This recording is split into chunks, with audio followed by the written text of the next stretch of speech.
কৃষক ভাইরা শুরু করছি চ্যানেল এর নিয়মিত কৃষি বিষয়ক অনুষ্ঠান কৃষি কথা। আজ আমরা উপস্থিত হয়েছি জাতীয় বৃক্ষ মেলা 2026-এ। এবারের মেলায় ফুল ফল ঔষধি গাছ সহ এবং বিদেশি ফল সহ বিভিন্ন গাছের সমাহার ঘটেছে। আজকে এই বৃক্ষ মেলা নিয়ে রয়েছে একটি বিশেষ প্রতিবেদন। পুরো অনুষ্ঠান জুড়ে আপনারা আমাদের সঙ্গেই থাকুন।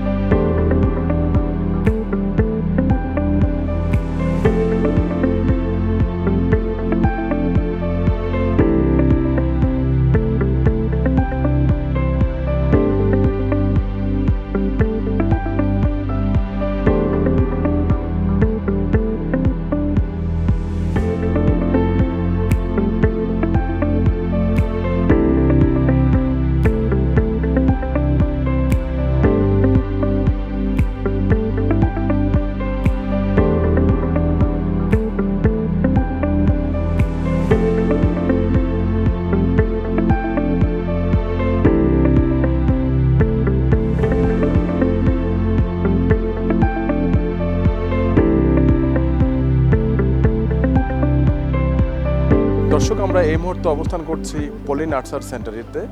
তো আমরা এখন যেখানে দাঁড়িয়ে আছি দেখতে পাচ্ছি যে প্রচুর পরিমাণে রামবুটান ধরে আছে। রামবুটান মূলত একটি বিদেশি ফল। গত কয়েক বছর যাবত আমাদের বাংলাদেশে বিভিন্ন জায়গায় হচ্ছে। আমরা এখন কথা বলছি পলি নার্সারি সেন্টারের স্বত্বাধিকারী অনিক ভাইয়ের সাথে। অনিক ভাই, কেমন আছেন? ভালো আছি, আপনি কেমন আছেন? হ্যাঁ, ভালো আছি। আর বিশেষ করে আপনার নার্সারিতে যে অনেকগুলা রামবুটান গাছ দেখতে পাচ্ছি, আমার জানা মতে বৃক্ষ মেলায় মানে এই পরিমাণে রামবুটান চোখে পড়ে নাই। আপনারা কি প্রথম? যদি আপনাকে বলি তাহলে মেসার্স পলি নার্সারি, এটা নরসিংদীতে অবস্থিত, নরসিংদী শিবপুরে। তো আমার বাবা যিনি লুৎফর রহমান সরকার, আপনার রামবুটান নিয়ে উনি কাজ করেন, আর হচ্ছে লটকন, এই দুইটা। আর এই পুরা মেলার মধ্যে বৃক্ষ মেলাতে সবচেয়ে বেশি হচ্ছে আমাদের এখানেই রামবুটান। যদি কাস্টমারের কোথাও খুঁজতে যায় তাহলে আমাদের এখানে আসতে হবে, কারণ এখানে অনেক বেশি পরিমাণ রামবুটান আর কি। এই যে গাছ, এই গাছটার বয়স কতদিন? এটার বয়স হচ্ছে মেবি 4 থেকে 5 বছর হবে। 4 থেকে 5 বছর। এখন যে পরিমাণে, এটা তো খুব বেশি বড় না, ছোট গাছ। ছোট গাছ। যতগুলো রামবুটান আছে, যদি ওজন করা হয় কতটুকু হবে? আসলে আপনি দেখতে পাচ্ছেন যে একটা গাছের মধ্যে দোকায় দোকায় ধরে আছে। তো যদি ওজনের মধ্যে করা যায়, একটা গাছের মধ্যে প্রায় 20 কেজি, কম হলো 20 কেজি হবে। 20 কেজি? 20 কেজি। 20 কেজি আমরা যদি মানে 1000 টাকা করে ধরি, 20,000 টাকা। 20,000 টাকা। তার মানে রামবুটান লাভজনক একটা ফসল। আসলে এখন যে পরিমাণ সেল হচ্ছে, সবচেয়ে বেশি হচ্ছে রামবুটান। মানে এটার জন্য বসে থাকতে হয় না। বসে থাকতে হয় না, কাস্টমার আসলেই আমাদের যেমন নিউজ, এই নিউজ ওই নিউজ আসতেছে, আর রামবুটান নিয়ে ফোকাস করতেছে। সবাই এসে বলে যে এই দোকানটা কোথায়, কোনখানে, আইসা রামবুটানের কথাই বলে সবাই। আচ্ছা, তার মানে দর্শকদের চাহিদাও বেশি পরিমাণে আমরা রেসপন্স পাচ্ছি হচ্ছে রামবুটান নিয়ে। আচ্ছা, এবং যত দিন যাবে এবং গাছ বড় হবে এবং রামবুটান তো তত বেশি ধরবে। হ্যাঁ, তত বেশি ধরতেছে। আর আমাদের নার্সারিতে অনেক বড় গাছ রয়েছে, যেটা এটার মধ্যে মিনিমাম 40 থেকে 50 কেজি রামবুটান রয়েছে। তাই আপনারা যে এখন এখান থেকে চারা বিক্রি করছেন? জি। একটা আছে ছোট চারা এবং এটা হচ্ছে ধরা অবস্থায়। তো অনেকে তো জিজ্ঞেস করে যে এই গাছটার দাম কত? আসলে আমাদের এখানে অনেকগুলা ভ্যারাইটিস রয়েছে, ছোট বড়।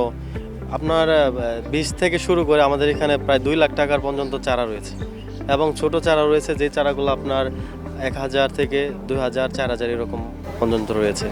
আচ্ছা, আপনারা তো নার্সারিতে করেছেন, তো দর্শক যারা নিয়ে যাবে অনেকে হয়তো বিভিন্ন পাহাড়ে লাগাবে, সমতলে লাগাবে, বা কেউ ছাদে লাগাবে, তো আপনাদের মতো ফলন কি হবে?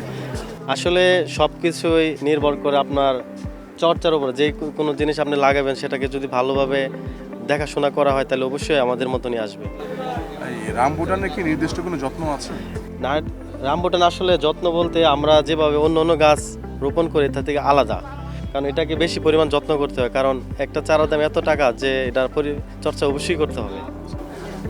আমরা একটা ব্যাপার জানি যে লটকন এবং রামবুটান ওরা একটু গরম পছন্দ করে। হ্যাঁ, ব্যাপারটা কি তাই? তাই, কারণ নরসিংদীর আপনি জানেন যে পণ্য হচ্ছে লটকন, আর এখন যদি বলি রামবুটান, কারণ আপনি জানেন কিনা জানি না, আমাদের মাননীয় প্রধানমন্ত্রী কিন্তু আমাদের স্টলে এসে ভিজিট করে গেছেন, দেখে গেছেন, কথা বলে গেছেন।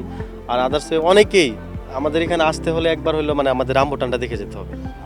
আর লটকন আসলে মেলাটা একটু দেরি হয়ে যাওয়ার কারণে কিন্তু আমরা অনেক কিছুই ফুল ফল এগুলো দেখাতে পারতেছি না। যদি আজকে থেকে আরও 1 মাস আগে হইতো তাহলে কিন্তু আমরা এই সবগুলাই আপনাদেরকে দেখাতে পারতাম ডিসপ্লে করে। আচ্ছা আচ্ছা, আপনারা তো ছোট চারা গাছ বিক্রি করতেছেন। জি জি। তো চারা গাছ লাগানোর পর এটা যে চারা গাছ বিক্রি করছেন এটার বয়স কত? এটার বয়স হচ্ছে আপনার বেশি না, 6 থেকে 7 মাস এরকম। 7 মাস। এটা লাগানোর কতদিন পর ফলন ধরবে? এরকম চারা আছে আপনার 1 বছরের ভিতরে ফল চলে আসে। 1 বছরের 1 বছরের মধ্যে। আচ্ছা, তো কলমের চারা এবং বিচির চারার মধ্যে কোন পার্থক্য? পার্থক্য হচ্ছে বিচির চারাগুলো একটু দেরিতে ফল হয়, কারণ এই গাছগুলো একটু বড় ধরনের হয় বিচির গাছগুলা। আর যদি বলি কলমের গাছগুলো, এটা ছোটোর মধ্যেই ফল চলে আসে। যেমন দেখতে পাচ্ছেন এই গাছটা অনেক ছোট, এটার মধ্যে ফল আসছে। এটাও মোটামুটি একটু বড়, তারপরে আরও ছোট রয়েছে, এটাও ফল আসছে আর কি। আচ্ছা, তার মানে কলমের চারা কি দীর্ঘদিন ফল দিয়ে যাবে ইনশাআল্লাহ। নাকি ওইখানে আবার কোনো সমস্যা? না না, এখানে সমস্যা নাই, কারণ এরকম তো অনেকেই নিতেছে আমাদের কাছ থেকে। কেউ তো আর বাজে কোনো রেসপন্স করতেছে না যে এটা খারাপ বা এরকম হচ্ছে না, সব ফল টল আসতেছে।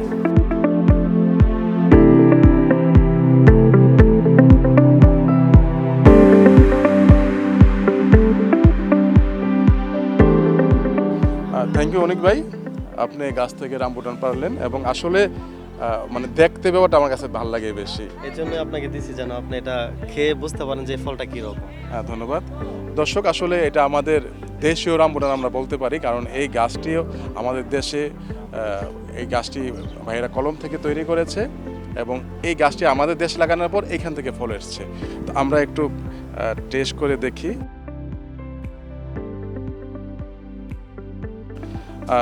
দর্শক, আপনারা দেখতে পাচ্ছেন যে অনিক ভাই যেই রামপুরান গাছ থেকে পারলো, ভিতরের আঁশটুকু দেখতে পাচ্ছেন। এবার আমি খেয়ে দেখি।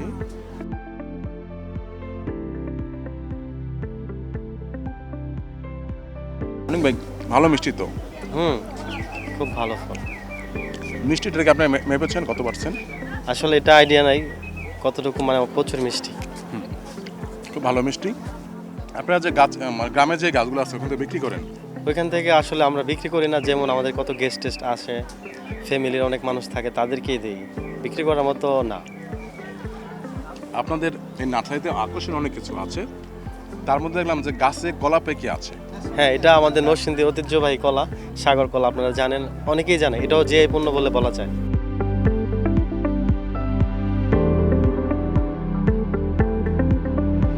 অনিক ভাই, আসলে আপনার বাগানে অনেক ধরনের ফল দেখলাম এবং কলা গাছের মধ্যে কলা পেকে আছে, এটার কারণ? আসলে নরসিংদীর মধ্যে হচ্ছে সাগর কলা, হচ্ছে আপনারা জানেন ঐতিহ্যবাহী কলা হচ্ছে নরসিংদীর সাগর কলা। এটা যদি আমরা না রাখি তাহলে নরসিংদীর কোনো একটা নাম থাকলো না, সেজন্য আমরা নরসিংদীর কলাটাকে রেখে মানুষকে বোঝালাম যে এটা নরসিংদী। আচ্ছা, আপনাদের নার্সারি নরসিংদীর এবং নরসিংদীর ঐতিহ্যটা আপনারা ধরে রেখেছি এটাই। এটা কি কলা? এটা হচ্ছে নরসিংদীর সাগর কলা এবং নরসিংদী তো সাগর কলার জন্য বিখ্যাত। হ্যাঁ, এবং আদিকাল থেকে আমরা আদিকাল থেকে, হ্যাঁ। ওই পুস্তকও ছিল নরসিংদীর সাগর কলা। তো আপনারা কি এই সাগর কলার যেমন গাছে ধরে আছে এটার গাছ বিক্রি করছেন? হ্যাঁ, এই গাছ আমাদের কাছে আছে অ্যাভেলেবেল, সাগর কলা গাছ। জি জি। আচ্ছা, এই গাছ কত করে বিক্রি করছেন? গাছ আসলে যেহেতু এটা আমাদের নরসিংদীর, সেক্ষেত্রে আমরা 50 টাকা 100 টাকা এরকম মানে সাশ্রয়ী মূল্যে বিক্রি করতেছি। এবং এই যে গাছটি মেলাতে নিয়ে আসলেন, গাছ মানে কলা পাকা অবস্থায়, এটা তো অনেক পরিশ্রম হয়েছে। হ্যাঁ, অনেক পরিশ্রম হয়েছে। এবং এটা আপনারা বুঝলেন কি করে যে এই কলাটা এই সময় পাকবে? আসলে বোঝার মতো কোনো সিস্টেম নাই। তারপরও যখন নিয়ে আসার পরে দেখি যে আস্তে আস্তে এটা আজকে তো মেলার প্রায় 9-10 দিন হয়ে গেছে অলরেডি, আস্তে আস্তে পেকে গেছে আর কি। এখানে আনার পর? হ্যাঁ হ্যাঁ, এটা আনার পর পাকছে আর কি। দর্শক, আপনারা যারা মেলায় আসবেন, আকর্ষণীয় কিছু দেখতে হলে আপনারা পল্লী নার্সারি সেন্টারিতে আসবেন এবং এখানে রামবুটান আপনাদের দৃষ্টি কাড়বে, আমি 100% বলে দিচ্ছি। আর পাশাপাশি আপনারা এরকম গাছে পাকা কলা দেখতে পারবেন, সেই সঙ্গে আরও বিভিন্ন ধরনের আমসহ ফল দেখতে পারবেন। অনিক ভাই, আপনাকে আবারও ধন্যবাদ। Thank you.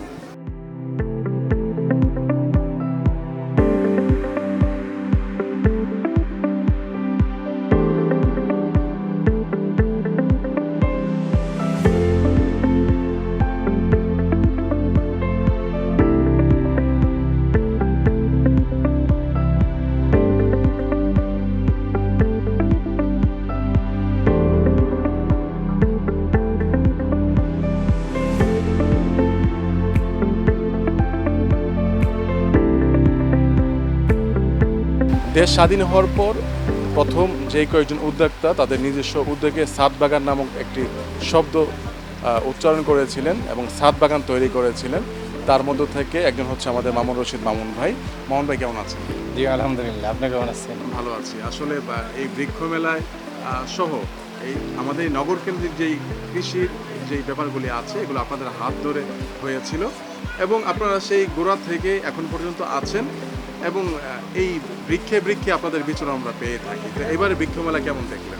না, এবার বৃক্ষমেলা সুন্দর, প্রতি বছরই সুন্দর হয়, এবার আরেকটু বেশি সুন্দর মনে হইতেছে। সব গুছানো গাছানো এবং অনেকগুলি নতুন নতুন ফল আসছে দেশীয়, যেন অনেকগুলি স্টলে রামবুটান, তারপরে হলো আপনার কি বলে পার্সিমন, বেশ অনেকগুলি স্টলে আছে।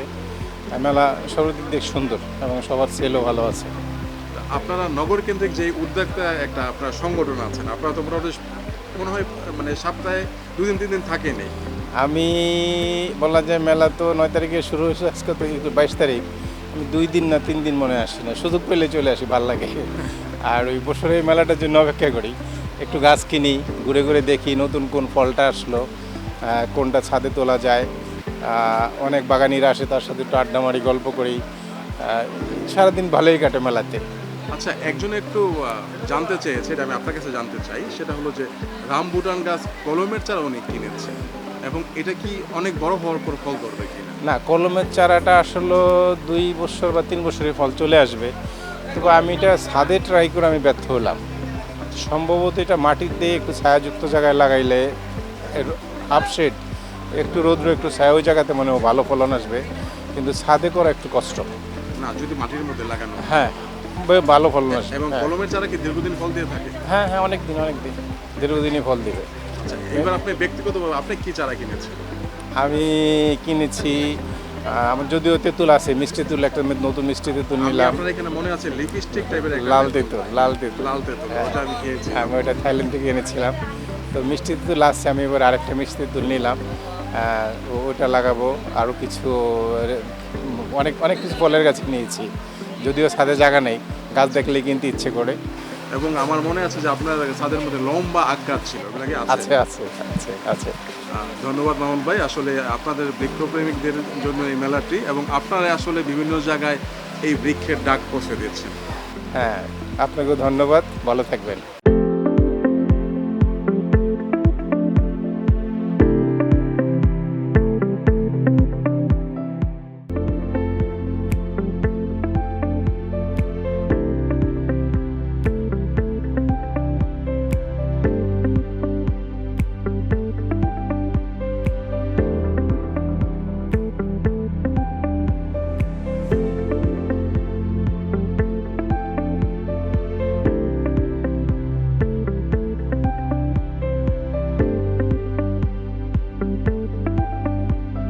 দর্শক, আমরা বৃক্ষ মেলার এ পর্যায়ে আছি। ফয়সাল ভাই, আমরা তার আগে আপনার বাগান দেখেছিলাম দ্য গ্রিন আপেল, এবার হচ্ছে একটু কালার আপেল, এটা কোন জাত? এটা হচ্ছে রেড লাভ আপেল। তো এটা হচ্ছে আসলে সরাসরি বাইরে থেকে আনা, যেহেতু আমাদের দেশে যে উৎপাদিত আপেলগুলো আছে সেগুলো কিন্তু মার্চ এপ্রিলের মধ্যে পেকে যায়। যেহেতু জাতীয় বৃক্ষমেলা জুন মাসের মাঝামাঝি সময় থেকে শুরু হয়, তাই আমি এটা বাইরে থেকে সরাসরি এনেছি আজ প্রদর্শনী, যে মানুষজন দেখবে, উদ্বুদ্ধ হবে এবং আমাদের দেশে আবহাওয়া উপযোগী যে আপেল গাছগুলো আছে, জাতগুলো আছে, সেগুলো সংগ্রহ করে তাদের বাড়ির ছাদ বাগানে বা শৌখিন কোনো বাগানে রোপণ করবে। আলহামদুলিল্লাহ, এই আপেল গাছ যখন আমরা এনেছি, তারপরে এই আপেল গাছ দেখার জন্য আমাদের কাছে আরও বেশ কিছু আপেল ফলসহ গাছ ছিল। এই আপেল গাছ দেখার জন্য আমার মনে হয় 5 থেকে 10,000 লোক মেলায় সমাগম করেছে এবং প্রচুর পরিমাণ আমরা সাড়া পেয়েছি। অনেকে দেখতে এসেছে, অনেকে সংগ্রহ করেছে, বিভিন্ন ধরনের গাছ মানুষ সংগ্রহ করে নিয়ে গেছে আমাদের কাছ থেকে।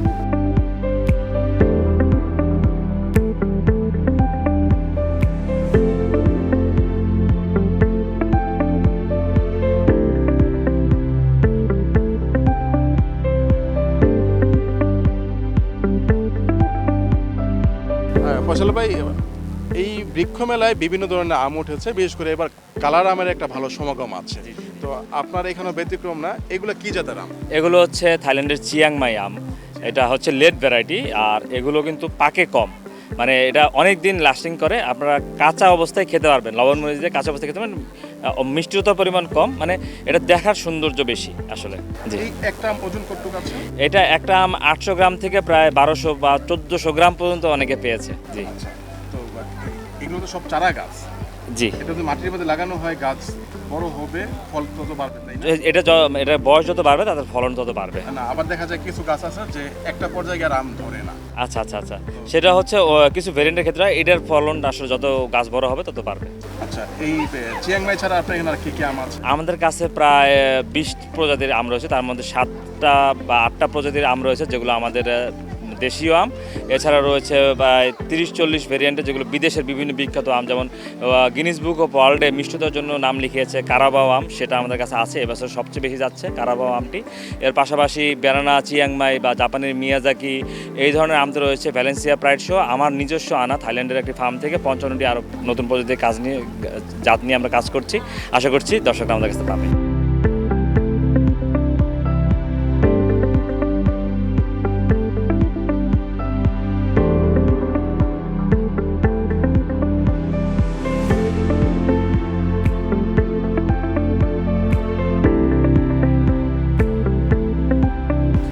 দর্শক, আমরা এই মুহূর্তে অবস্থান করছি বৃক্ষমেলার আরও একটি নার্সারিতে, যার নাম হচ্ছে গ্রিনল্যান্ড নার্সারি।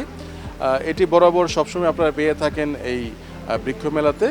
বিশেষ করে ইনডোর প্লান্ট এখানে অনেক ধরনের গাছ আছে এবং সেই সঙ্গে আউটডোর অনেক গাছ এখানে আছে। আমরা ইনডোরের মধ্য থেকে যে গাছগুলো এখানে আছে, এই গাছটার নাম কি ভাইয়া? Snakes plant. স্নেক্স প্লান্টের মোট আমার কাছে 6টি প্রজাতি 7টি প্রজাতি আছে। এগুলো আপনার আমাদের বাংলাদেশের ওয়েদারে খুব ভালো হয় এবং এটা রুমের ভিতরে বন্ধ রুমও এই গাছটা আমাদেরকে অক্সিজেন দেয়। আমরা যে দূষিত অক্সিজেন ছাড়ি এই গাছটা ওইটা টেনে নেয়। আচ্ছা, আপনার এখানে ইনডোর প্লান্টের কত প্রজাতির গাছ আছে? আমার এখানে প্রায় তো 100-150 প্রজাতির ইনডোর প্লান্টের গাছ আছে। বিভিন্ন টাইপের বাইরেরগুলো আছে, আমাদের দেশি আছে। তবে স্নেক্স প্লান্ট এবং সেন্সেভেরিয়ার কয়েকটা ভ্যারাইটি আছে যেটা আপনার আমাদের খুব ভালো হয়। আমরা আরেকটু কাছে আছি। এই গাছগুলো আপনার রুমের ভিতরে এবং এগুলো পানিতে সহজেও নষ্ট হয় না। যেমন আমাদের বাসার ভিতরে থাকলে অনেক সময় অনেক গাছগুলো থাকতে থাকতে নষ্ট হয়ে যায়, কিন্তু এই ধরনের প্লান্টগুলো পাথরে রাখা যায় এবং আপনার রুমের ভিতরে অনেক দিন রাখা যায়। এগুলো কিন্তু নষ্ট হয় কম, সহজে নষ্ট হয় না। এই গাছগুলো আপনার কত করে বিক্রি করছেন? এগুলো হলো আমাদের 400 টাকা, এগুলো হলো 500 টাকা। সেন্সিভেরিয়ার মোট 7-8টা ভ্যারাইটি আছে, এর ভিতরে এক একটা ভ্যারাইটি এক এক প্রাইস। আমাদের শোপিস হিসাবে এই জিনিসটা করেছি, এটা আপনার ঘরের ভিতরে রাখতে পারবে। এই যে হাওয়াইতে প্লান্টগুলোকে শুধু 10 দিন পর পর চেঞ্জ করে দিলে হবে। এটা ইনডোরে ঘরের ভিতরে যেখানে ড্রয়িং রুম হোক, বেডরুম হোক, যেখানে সাজে রাখতে চায় রাখতে পারবে, কিন্তু এই গাছগুলোকে খুলে 10 দিন পর পর চেঞ্জ করে দেবে। তাইলে আপনার এটাকে আর নাড়াইতে হবে না। মানে গাছটাকে চেঞ্জ করে গাছটাকে মারা যাবে? না, গাছটা মারা যাবে না। গাছটা হলো কি ঘরের ভিতরে থাকলে 10 দিন পর 15 দিন পর আমরা ইনডোর প্লান্ট চেঞ্জ করলে গাছগুলোর গ্রোথ গঠন ঠিক থাকে এবং একটু রোদ্রে রাখতে হবে। রোদরা এটা হলো লং টাইম। যদি আপনি একটা গাছকে লং টাইম বাঁচাইতে চান তাহলে তাকে চেঞ্জ করতে হবে। চেঞ্জ করলে তখন ওই গাছটা আপনার দীর্ঘদিন বেঁচে থাকবে এবং আপনাকে ভালো অক্সিজেন দেবে, সুন্দর থাকবে। আমি এবার কম্পো প্যাকেজ দিয়েছি, অনেকগুলো বিক্রি করেছি, কিন্তু এই কম্পো প্যাকেজে প্রায় 60টা গাছ দিয়ে আমি একটা প্যাকেজ করেছি। এই প্যাকেজের মূল্য দিয়েছি 1200 টাকা। তবে হয়তোবা কথা সাপেক্ষে একটু যদি কাউকে সম্মান করা হয়, কিন্তু 60টা গাছ দিয়ে আসলে এই কম্পোটা যেভাবে আমি করেছি এতে আপনার খুব বেশি মানে হাই প্রাইস হচ্ছে না, রিজনেবল প্রাইস মানুষকে যেন আমি দিতে পারি সেই জন্য এইভাবে করেছি। তাইলে আপনার এখানে মানে অনেকগুলো ইনডোর প্লান্ট আছে, বাইরে আউটডোর কি আছে আমরা একটু দেখি। হ্যাঁ, জি।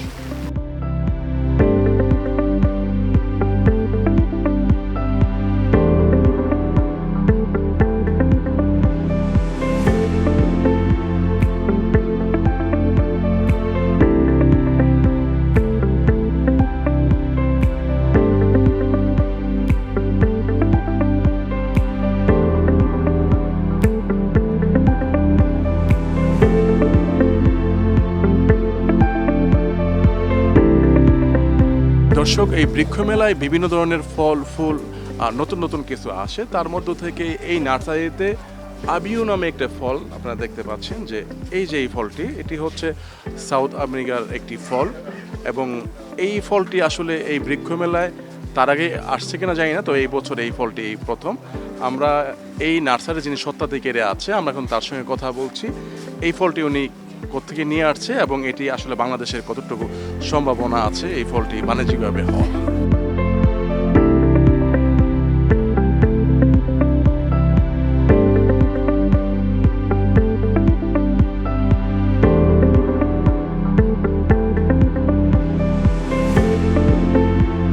দর্শক, আবিউ নামে যে ফলটি আপনারা এতক্ষণ দেখেছিলেন, আমরা এখন কথা বলছি ওই স্টলের শতদিকেরই। কেমন আছেন? আলহামদুলিল্লাহ ভালো। আসলে এটাই তো সেই ফল। হ্যাঁ, আবিউ যেটা আমাজন জঙ্গল থেকে বাইর হয়ে আসা, এটা দক্ষিণ মেক্সিকো, ব্রাজিল, সেন্ট্রাল আমেরিকা এইসব অঞ্চল থেকে এখন ট্রপিক্যাল সব দেশেই কম বেশি ছড়াই গিয়েছে। বর্তমানে এটা চায়না, অস্ট্রেলিয়াতে, আমেরিকাতেও ইভেন 20-25 বছরেরও পুরাতন কমার্শিয়াল বাগান স্টাবলিশ হয়ে আছে। 20-25 বছর আগ থেকেই কমার্শিয়াল বাগান হয়ে আছে। বর্তমানে থাইল্যান্ড, ইন্দোনেশিয়া, ভিয়েতনামেও 5-6 বছর আগ থেকে শুরু হয়েছে। আর আমাদের দেশেও আমরাও এটা গত বছর বৃক্ষ মেলাতে এখানে ইন্ট্রোডিউস করেছিলাম, আরও অনেকের কাছেও ছিল। তো এগুলোর মধ্যে অনেকগুলো ভেরিয়েন্ট আছে, আবার কিছু কিছু ভেরিয়েন্ট অফ সিজনেও হয়। এটা আমাদের আবহাওয়াতে খুবই সম্ভাবনাময় একটা নতুন জাত এবং এটা নির্দ্বিধায় হবে। এটা কি আমাদের বাংলাদেশের আবহাওয়ার সঙ্গে বাণিজ্যিকভাবে করা সম্ভব? হ্যাঁ, সম্ভব। শুধু আমি যে প্রবলেমটা দেখতে পাচ্ছি, ফুল যখন আসে, প্রচুর ফুল আসে, ওই সময়ে যদি কখনো কোনো কারণে টেম্পারেচারটা মাত্রা অতিরিক্ত হয়, তখন ফ্রুট সেটিংটা কম হয়। যদি ওই সময়ে যদি অতিরিক্ত টেম্পারেচার হয়, আমরা সাময়িক যদি 5-6-10 দিনের জন্য এটা শ্যাডো অ্যাপ্লাই করি, তাহলে ফুড সেটিং অনেক গুণ বেড়ে যাবে। তো এটার গুণগত মান বা মিষ্টতা এটা কেন? এটা আমার মনে হয় আমরা কথা বলে বলে একটা কাটতেও পারি, তাইলে অনেক শ্রোতাদের জন্য এটা দেখা হয়ে যাবে। এটা আমরা সহজে যে উদাহরণ দিয়ে থাকি, ভিতরটা খুবই জেলি জেলি টেক্সচারের এবং এটা কচি থালের শ্বাসের মতন এই ধরনের সফট একটা টেক্সচারের ফল। এই যে দেখুন ভিতরের অংশটা। দর্শক, আপনারা দেখতে পাচ্ছেন যে আবিউ যে ফলটা দেখলেন, ভাই কেটে নিল এবং ভিতরের অংশটা একটু জেলি, একদম জেলি জেলি টেক্সচার এবং বেশ সুইট। এইটার মধ্যে কোনো ঠক কিংবা তিতা এই ধরনের কোনো কিছু নেই। এই যে দেখেন পুরো পাল্টাই একটা জেলির মতন। নারকেলের কচি শ্বাসের মতো। আমার মনে হয় আপনি একটু টেস্ট নিতেই পারেন, তাইলে একটা আচ্ছা দর্শক, আসলে আমি এই আবিউ ফলটা কখনো খাইনি, আচ্ছা খেয়ে দেখছি। বিসমিল্লাহ। নেক্সট টাইম আমরা আপনার বাগানে যাব, বাগানে গিয়ে আম খাবো এবং দর্শকদের আপনার বাগান দেখাবো, সেই সঙ্গে মন ভরে আরও আপনার কথা শুনবো। সেই পর্যন্ত ভালো থাকবেন। কৃষক ভাইরা, শেষ করছি আজকের অনুষ্ঠানে কৃষি কথা। আগামী পর্বে যে কোনো বিষয় নিয়ে আপনাদের সঙ্গে আবারও দেখা হবে। সেই পর্যন্ত সবাই ভালো থাকবেন, সুস্থ থাকবেন। আল্লাহ হাফেজ।